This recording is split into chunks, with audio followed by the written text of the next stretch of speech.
You're listening to WJHS 91.5 The Eagle.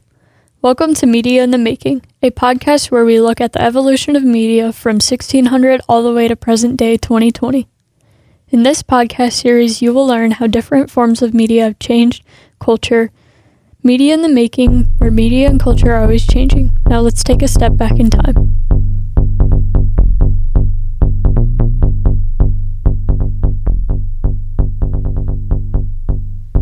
This is Maddie, here with Media in the Making, and today I'm going to be talking about the KDKA. Not many people know what the KDKA is or what the KDKA did. We all listen to the radio, right? And we see commercials, but do you know where that all came from? It's the KDKA. It all started in Pittsburgh, Pennsylvania during the Harding-Cox presidential election. This all began at the time frame of 1901 to 1945. KDKA began in 1920. The idea of KDKA was for a test run to see if service was being received. And not only did people receive service, they also received the winner of the election through KDKA. People even say that the KDKA is worth $64,000 to $184,000.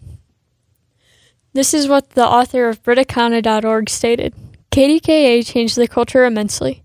People were finally able to receive news faster and not have to wait on the newspaper to arrive for the next day or week.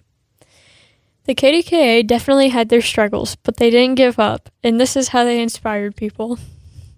It's also how they have become so successful. Most people found listening to KDKA amusing, and they wanted to get in on how radio and commercial broadcasting works, but people didn't quite understand the amount of knowledge they needed to understand how radio and commercial broadcasting works. Especially back in the early 1900s when the technology had just begun.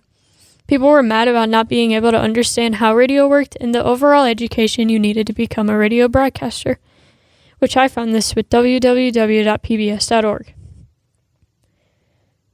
KDKA was such an inspiration that when they celebrated their 98th year, mostly any other company at the time also celebrated. You want to know why? Well, as lots of people were affected by KDKA, so were companies, if not more. KDKA had their first ever commercial radio broadcast, and companies learned off of what KDKA began, and they started to build off what they had. Radio was getting better and better as the years went by. This was to ensure that people were finally getting what they wanted, and they sure did.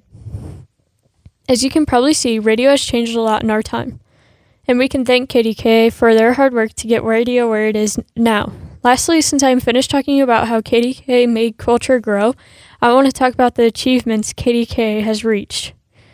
www.radio.com states that KDKA has a firm list of achievements, almost 10 pages long, but I'm not going to state that many. Showing just a bunch of firsts that KDKA discovered or actually did. They had a first church service, first broadcast from a hotel, first presidential inaugural address, first theatrical broadcast, first symphonic music played on the air, first presentation of a speech, first sports broadcast, first heavyweight boxing match broadcast, first collegiate presentation of a speech, first broadcast of a tennis match, first newsroom, and the first baseball game. KDKA announced that they are proud to be part of Pittsburgh, and they look forward to another 98 years of service to the community.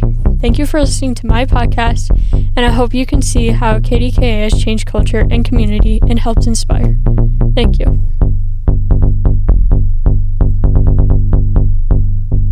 That was Media in the Making, brought to you by WJHS 91.5 and the Eagle Tech Academy Mass Media classes. Media in the Making aims to teach you about the evolution of media throughout history and its effects on culture. For more from the students, this podcast series will be on the 91.5 website, WJHS.org. Thank you for tuning in.